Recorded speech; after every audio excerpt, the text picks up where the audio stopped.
Hai, Assalamualaikum. Jumpa lagi dengan saya Resti Handayani di channel Cerita Ibu Resti. Di video kali ini kita akan membahas tentang Perang Dingin part yang kedua. Sebelumnya juga sudah Ibu buat ya tentang Perang Dingin, mudah-mudahan masih ingat. Sebelum kita lanjut videonya, jangan lupa untuk subscribe dan nyalakan tombol notifikasinya. Yuk kita mulai pembahasannya. Di video kali ini kita akan membahas tentang persaingan bidang antariksa, persaingan di bidang persenjataan, persaingan di bidang spionase atau kegiatan mata-mata, ada juga perebutan hegemoni kekuasaan di seluruh dunia atau kita kenal dengan proxy war, ada juga nanti kita akan bahas akhir dari Perang Dingin seperti apa dan apa dampak Perang Dingin di seluruh dunia. Stay tune ya. Yuk kita mulai yang pertama. Persaingan pada bidang antariksa. Bidang antariksa atau bidang luar angkasa ini sangat menarik sekali. Kenapa? Karena semenjak Perang Dingin terjadi, kita tahu bahwa Amerika Serikat dan Rusia itu selalu berlomba-lomba untuk menjadi negara yang paling hebat. Nah, persaingan itu tidak hanya di bumi, tapi juga merambah ke bidang luar angkasa. Jadi mereka menganggap bahwa bumi ini kayaknya tidak cukup gitu ya untuk dieksplorasi, sehingga mulai berlomba-lombalah mereka untuk melakukan eksplorasi hingga ke luar angkasa. Oke, kita mulai dari blok timur. Pada tanggal 4 Oktober 1957, Uni Soviet meluncurkan sebuah pesawat luar angkasa bernama Sputnik 1. Ini tanpa awak. Dan rupanya Uni Soviet ini sangat berambisi karena terus-menerus melakukan percobaan. Sebulan kemudian, Uni Soviet meluncurkan kembali Sputnik 2 dan pada saat itu diawaki oleh seekor anjing bernama Laika. Tapi misi Sputnik 2 ini gagal, Sputnik 2 ini meledak dan akhirnya Laika tewas. Kasihan ya. Nah, rupanya Amerika Serikat juga tidak mau kalah karena pada awal Desember di tahun yang sama, Amerika Serikat mencoba untuk meluncurkan satelit pertama buatan dalam negeri mereka yang bernama Vanguard. Sayangnya misi itu gagal dan kegagalannya itu disebabkan oleh sesaat sebelum meluncur, roket beserta satelitnya itu meledak di landasan peluncurannya. Dan Amerika Serikat pun kembali melakukan riset dan pengembangan satelit berikutnya. Nah, tidak lama setelah itu, kira-kira tahun 1958, Amerika Serikat akhirnya bisa menandingi Soviet dengan meluncurkan satelit bernama Explorer 1. Ya. Jadi satelit dengan bobot seberat 13 kg itu aktif mengitari bumi sebelum akhirnya hilang kontak pada 23 Mei 1958. Nah, rupanya bulan itu telah menjadi sasaran kedua negara-negara maju yang pada saat itu telah sedang bersaing gitu ya. Uni Soviet kembali mendahului dengan mengirim pesawat tak berawak bernama Lunik 2 pada tahun 1959. Nah, sayangnya pesawat itu hancur ketika mendarat di bulan karena mengalami hard landing atau mendarat dengan keras sehingga tidak bisa mengirim data apapun dari hasil peluncuran tersebut. Tapi nanti Lunik ke-9 itu berhasil mendarat di bulan. Nah, Uni Soviet kemudian mencatat prestasi berikutnya dengan berhasil meluncurkan manusia pertama ke luar angkasa bernama Yuri Gagarin dengan menggunakan kapsul Vostok 1 gitu pada tahun 1961. Sebulan kemudian, Amerika Serikat muncul dengan meluncurkan astronot pertamanya bernama Alan B. Shepard dengan kapsul Mercury 7. Sayangnya, kapsul Mercury 7 ini hanya meluncur dan kembali lagi ke bumi tanpa mengorbit bumi, sehingga pada saat itu Uni Soviet menyebut bahwa misi ini sebagai misi kutu loncat katanya, ya. Nah, misi berikutnya itu adalah Vostok 2. Vostok 2 ini berhasil mengitari bumi sebanyak 17 kali. Dalam penerbangan selama 25 jam 18 menit dengan astronotnya itu Jerman Stepanovic Titov. Dan Amerika pun ternyata tidak mau kalah nih. Jadi Amerika kemudian berhasil meluncurkan pesawat Friendship. Pesawat Friendship ini berhasil mengorbit bumi sebanyak 3 kali selama 4 jam 56 menit. Kayaknya lebih ini ya, lebih unggul Uni Soviet.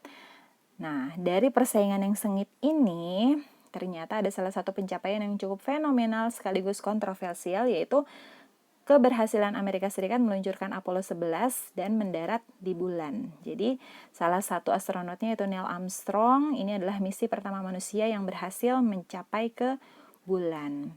Nah, banyaknya misi luar angkasa yang menyertakan awak itu rupanya menyedot banyak sekali biaya. Jadi wahana yang dikirim ke luar angkasa tersebut hanya sekali pakai dan terlalu beresiko untuk keselamatan astronot yang dikirim. Akhirnya, NASA yang merupakan lembaga antariksa Amerika memutuskan untuk hanya mengembangkan pesawat ulang-alik yang tanpa awak saja karena relatif lebih murah dengan meluncurkan pesawat ulang-alik Columbia pada tahun 1981. Nah, berikutnya Amerika Serikat, Uni Soviet, lalu negara-negara lainnya juga sepakat untuk membangun International Space Station atau stasiun bersama luar angkasa yang ini diharapkan akan menjadi pusat kegiatan eksplorasi antariksa secara lintas negara. Seperti itu. Berikutnya ada bidang spionase. Jadi persaingan di bidang mata-mata ini terjadi antara kedua belah pihak baik barat maupun timur. Di blok barat, Amerika Serikat mempunyai sebuah agen intelijen bernama Central Intelligence Agency atau kita lebih kenal dengan CIA ya. Lalu kalau di blok timur ada buatan Uni Soviet Komitet Gosudarstvennoy Bezopasnosti atau kita singkat dengan KGB. Kedua agen intelijen ini mereka biasanya bertugas untuk mencari informasi rahasia terkait dengan musuhnya masing-masing, misalnya di bidang persenjataan, militer atau hal-hal yang dianggap bisa menjadi bisa dianggap menjadi pengancam gitu ya, eksistensi dari masing-masing blok seperti itu. Oke, lanjut. Ada perkembangan bidang teknologi persenjataan. Nah, walaupun pada Perang Dingin itu tidak terjadi kontak fisik peperangan antara Amerika maupun Uni Soviet, tapi perkembangan persenjataan pada saat itu luar biasa sangat maju gitu ya, dan berbahaya tentunya. Karena persenjataan yang dikembangkan pada saat Perang Dingin itu, kita bisa lihat dari data di sini, ada persenjataan yang sangat berbahaya sekali gitu ya, karena banyak sekali persenjataan yang ternyata daya ledaknya itu melebihi dari bom atom yang dibuat oleh Amerika dulu ketika meledakkan Jepang di kota Hiroshima dan Nagasaki seperti itu, sehingga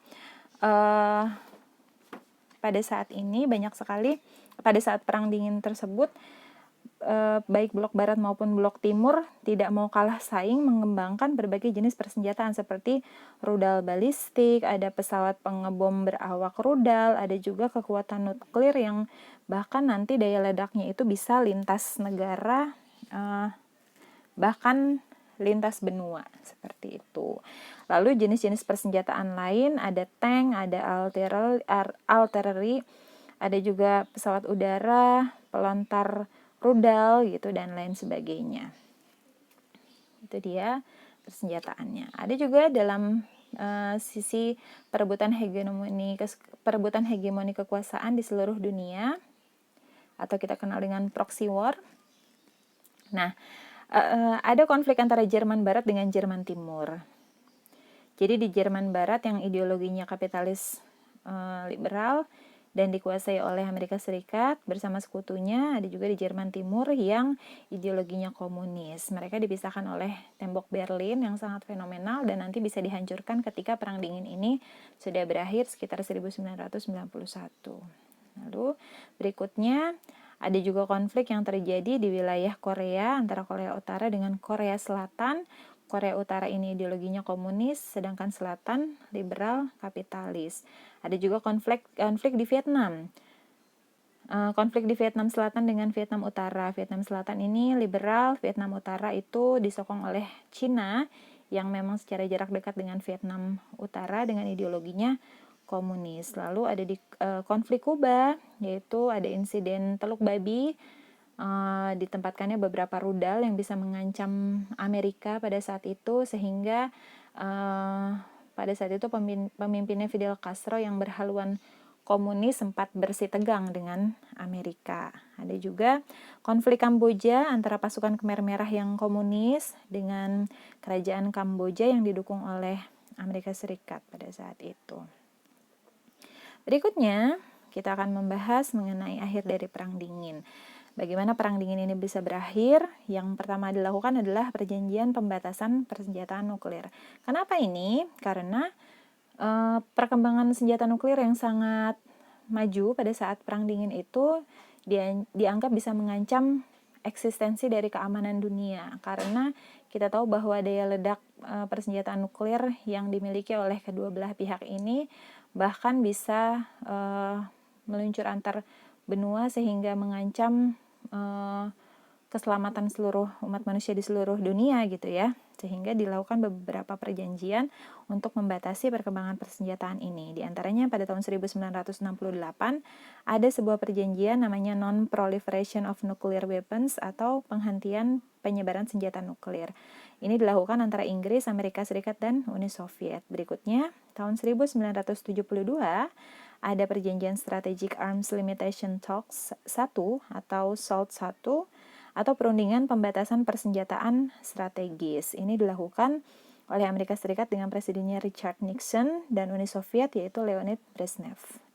Berikutnya, perjanjian selanjutnya adalah ada pada tahun 1979 ada SALT 2 sama, ini juga merupakan pembatasan dari kepemilikan persenjataan yang boleh dimiliki oleh negara-negara baik blok barat maupun blok timur. Lalu pada tahun 1982 ada perjanjian Strategic Arms Reduction Treaty atau START atau perundingan pengurangan persenjataan strategi antara Amerika Serikat dan Uni Soviet.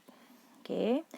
Lalu ada juga keruntuhan Uni Soviet. Keruntuhan Uni Soviet salah satunya disebabkan oleh melemahnya ekonomi dari Uni Soviet itu sendiri.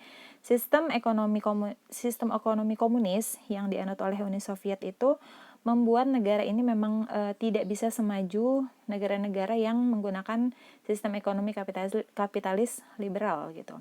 Karena pembatasan dalam bidang kepemilikan individu, pembatasan dalam melakukan usaha swasta di sistem ekonomi komunis membuat mereka ketinggalan jauh dari negara-negara yang menganut sistem ekonomi kapitalis liberal, sehingga efeknya adalah banyak sekali negara-negara yang tergabung dalam Uni Soviet kemudian lepas karena mereka menganggap bahwa mereka stuck di situ-situ saja, dan bahkan banyak juga yang memilih untuk bergabung dengan NATO atau dengan blok barat, sehingga banyak yang lepas. Nah, berikutnya ada doktrin politik dari Mikhail Gorbachev yaitu Glasnost dan Perestroika.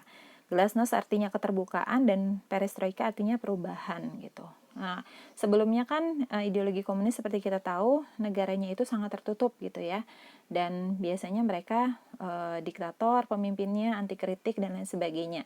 Ini dirombak total oleh Mikhail Gorbachev sehingga Uni Soviet yang haluannya komunis seperti kehilangan jati dirinya gitu, karena mulai seperti demokratis, menerima kritik dan lain sebagainya, dan ini membuat banyak sekali akhirnya negara-negara yang sebelumnya menjadi anggota Uni Soviet itu merasa oke, kita boleh untuk melepaskan diri gitu. Ini dia Mikhail Gorbachev dengan jargon politik yang terkenal yaitu Glasnost dan Perestroika.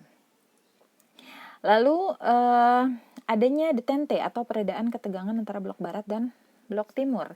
Jadi peredaan ketegangan ini tadi ya dipicu oleh kesadaran bahwa kedua blok tersebut tidak bisa terus-terusan bermusuhan karena memang efek dari persaingan kedua blok ini menimbulkan ancaman bagi keamanan dan perdamaian di seluruh dunia. Dan ini dilakukan secara bertahap. Peredaan ketegangannya seperti misalnya peredaan masalah isu Jerman Barat dan Timur, tepatnya di kota Berlin. Ini dilakukan upaya penyelesaian pada meja perundingan. Lalu juga Inggris mulai bergabung dengan masyarakat ekonomi Eropa. Lalu juga negara barat mulai menjalin hubungan diplomatik dengan RRC pada tahun 1973. Kita tahu ya RRC itu komunis ideologinya, tapi mulai ada beberapa negara barat yang menjalin kerjasama sehingga gap antara blok barat dengan blok timur mulai sedikit berkurang. Seperti itu. Lalu ada dampak dari Perang Dingin.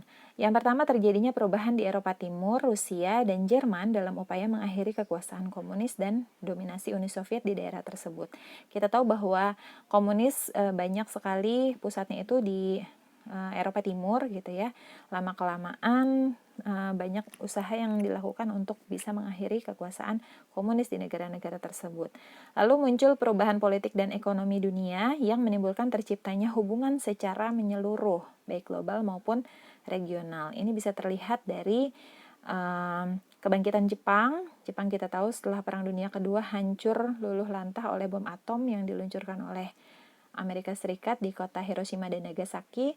Tetapi Jepang bisa memanfaatkan bantuan ekonomi dari Amerika Serikat justru pada Perang Dingin dan akhirnya bisa maju dan berkembang seperti sekarang ini gitu. Berikutnya, dampak dari Perang Dingin adalah berdirinya Group of Seven atau G7. Anggotanya ada Prancis, Jerman Barat, Jepang, Inggris, Amerika Serikat, Kanada, dan Italia. Mereka bergabung untuk memecahkan masalah perekonomian dunia. Ada juga beberapa organisasi global dan regional seperti misalnya Uni Eropa, ASEAN, Gerakan Non-Blok, ada OKI, Organisasi Konferensi Islam gitu ya. Ada APEC dan lain-lain seperti itu. Dampak perang dingin lainnya yaitu muncul ketergantungan satu sama lain sehingga terjadi transformasi kekuasaan silih berganti karena memang perang dingin antara blok barat dan blok timur ini membuat kedua negara ini banyak sekali melakukan intervensi terhadap pemerintahan di banyak sekali negara di seluruh dunia termasuk Indonesia juga seperti itu.